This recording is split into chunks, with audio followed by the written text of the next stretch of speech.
അങ്ങനെ ഞങ്ങൾ കോട്ടയത്തുനിന്ന് തിരിച്ചു വന്നു.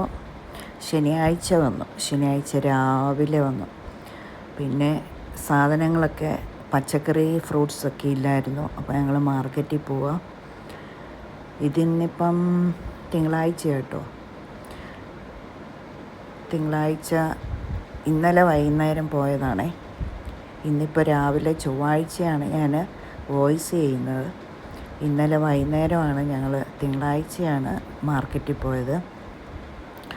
ഫ്രൂട്ട്സൊക്കെ വിലയൊക്കെ കുറഞ്ഞു കേട്ടോ. പൈനാപ്പിളും മാങ്ങാപ്പഴം വിലയുണ്ട്. പച്ചക്കറിയൊക്കെ കുഴപ്പമില്ല, നല്ല വിലക്കുറവുണ്ട് ഇപ്പം. എന്തായാലും എല്ലാം വാങ്ങിച്ചു. ഇത് ആരണ് വിശക്കുന്നെന്ന് പറഞ്ഞപ്പോൾ പിന്നെ ഒരു പാക്കറ്റ് വാങ്ങിച്ചിട്ട് ഞങ്ങൾ തിരിച്ചു വന്ന് കട്ടൻ ചായയും ഇതോടെ ഫ്രഞ്ച് ഫ്രൈസൂടെ കഴിച്ചു.